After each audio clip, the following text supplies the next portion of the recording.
Hello and welcome to A Place of Safety podcast. Hello, I'm Matt. I'm Vincenzo. Welcome to the third episode. The third episode of the podcast. How's it been going? It's going well. And there's, as I said the last time, and now even more, there's people from all over the world listening. Where else this time? Yeah, but you always ask me this question. Before. Do you not have the answers? Yes, it's Australia, New Zealand, Brazil, okay, and on top of the others. Nice. So, this is going to be a bit of an international episode in a way. I Why think, is that? Because we're going to talk about evidence-based treatment. Right. And there's a push, I think, all over the world generally for evidence-based treatment. It's not a British thing. Although, of course, in Britain there's a sense that in services, when there's new policies, new procedures that are introduced, there's a push to make them evidence-based. Okay, and this is what this episode's going to be about. And this is what this episode is going to be about. Yeah. And as you probably can imagine by the way we talk about things on this podcast, we're going to be critical about the concept.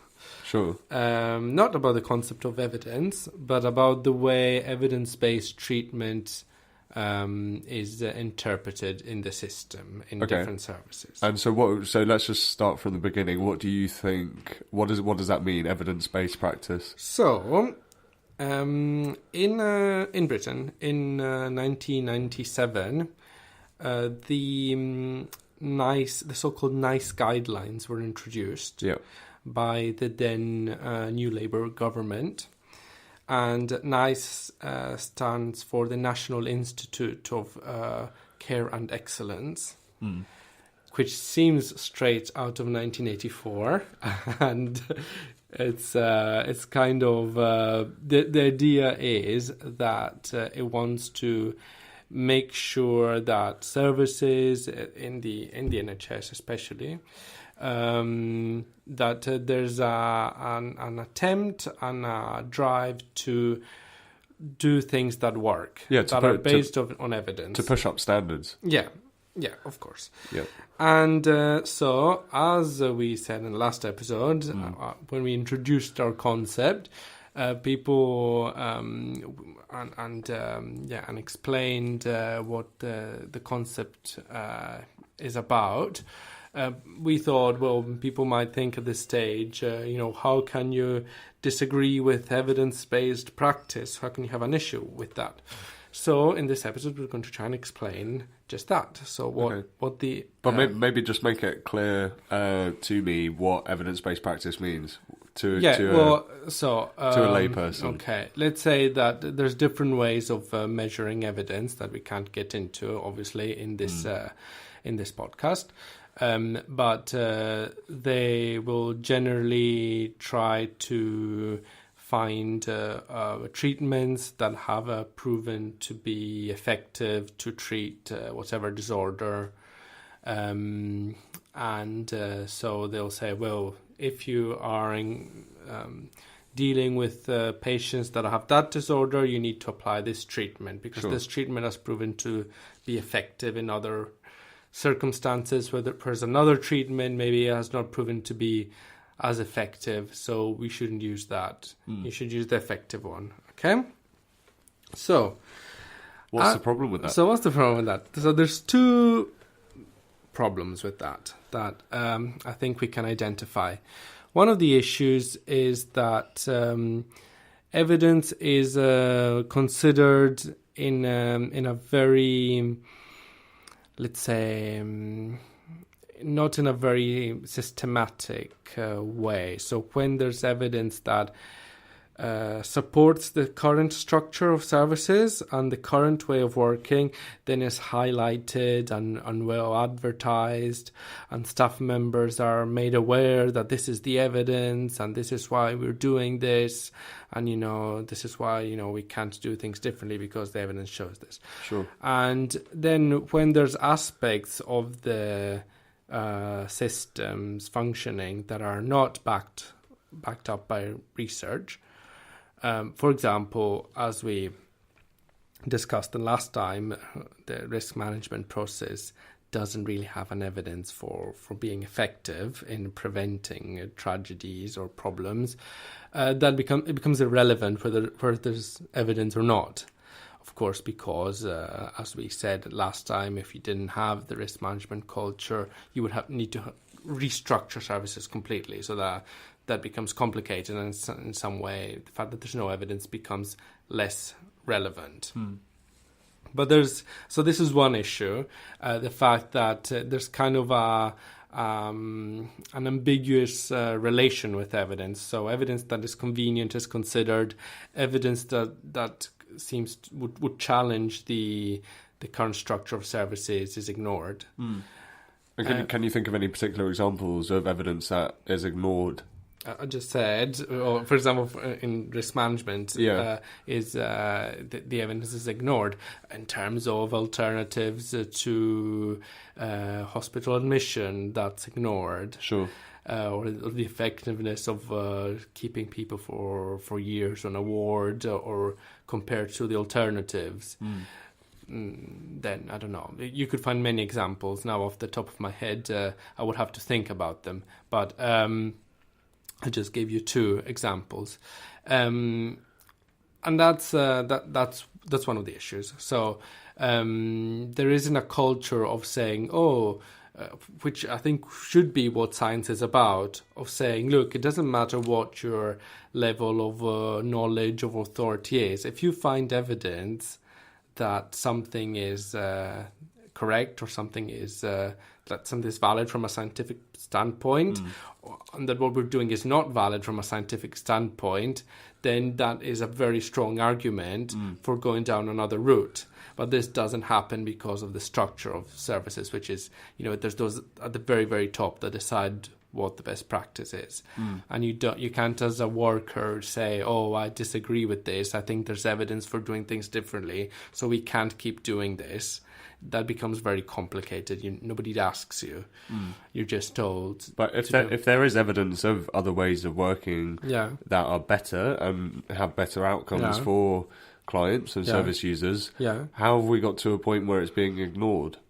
I think, if people are looking at this episode as the first episode that they're looking at, I would advise people to listen to the first episode about best practice. Because there's a very top-down structure, and so it's not. There's an idea that there's a policy, the set of policies that are fixed, that are decided from above, and therefore those who are in that position of power make the decisions. Therefore, if you have that structure, that's not a structure based on science. That's a structure based on power, basically. Sure. And so it becomes very difficult. I mean, I think we should try to challenge that. Then I don't know how that plays out in other parts of the world. But it's very difficult in Britain to say, okay, well, I disagree with this policy, and I think there's evidence that we could do things very, very differently. What is my path in this service to raise awareness of this, to challenge this? And there isn't really. We will probably do an episode on training, and it's not as if in training then you have a possibility to have a discussion on really whether the principles that are advocated for are fair or not fair, and to what extent. You're told what to do, basically. And even if there is, the facilitation of discussion is kind of to discuss why the system is right. But we'll get into this in the future.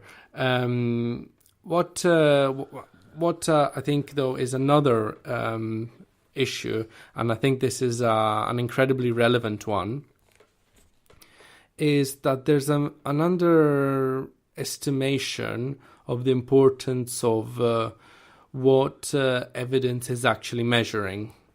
So generally, when you think about what works and what we should do, you are trying to answer a question about what makes people get better, and ultimately what makes people happy. So this is a question that is very political in nature, very broad, and very divisive in a way if you asked it openly to people. And that's why, I mean, at a national level, it's political systems that answer these questions, that make policies, that decide the way to go for a country, what's going to work, what's going to help people, what's not going to help people. And you have different views, different political parties that advocate for different things, and an ongoing debate. There's no agreement on this is the way forward, this is going to make our society better. Partly because there's a different view as to, in terms of what indicates well-being. So some, like in broad political terms, there's conservatism that kind of emphasizes on the individual, on trying to, expand the scope of private sector, small government, and kind of the left kind of tries to make a more fair society where you kind of trying to invest even in people that have nothing, people that are at the very bottom of society.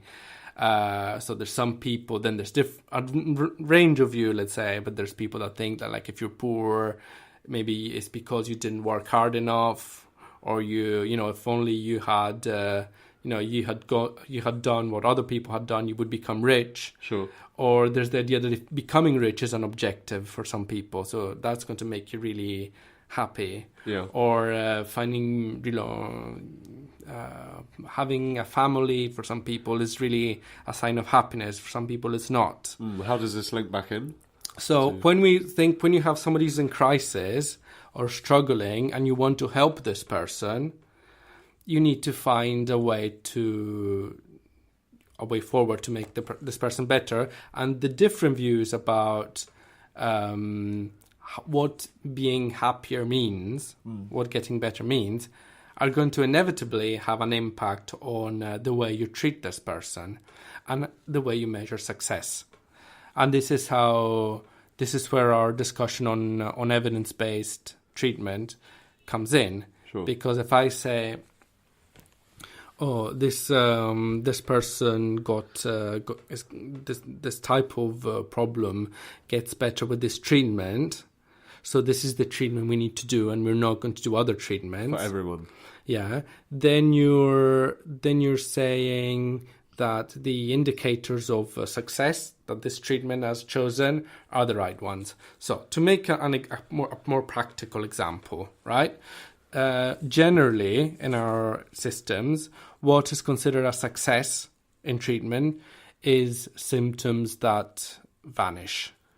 So you were sad, you were depressed, you didn't go out, you didn't do anything. If you get into a job and you're don't report your mood as being as low as it used to be, then that's a success. If you were anxious and then you're not anxious anymore, then that's a success. If you were hearing voices and then you hear less voices, then that's a success. Okay, when is it not a success then? When does it become a problem? So when this becomes a problem? This becomes a problem when if you think, like I do, for example, that symptoms have value. So that if I feel really low, for example, and you give me a pill and I don't feel so low anymore, we've lost an opportunity to understand the reason why you were feeling low and to do something about it. So let's say that you're in an abusive relationship and you feel really low about it. And you say, oh, don't worry, you can have this pill and you're going to feel better. It's true that you're going to feel better. If you follow the evidence-based practice that shows that this particular pill makes you feel better. It doesn't deal with the underlying causes. It doesn't deal with the underlying causes. Same thing, I can say, oh, look, if you learn this technique,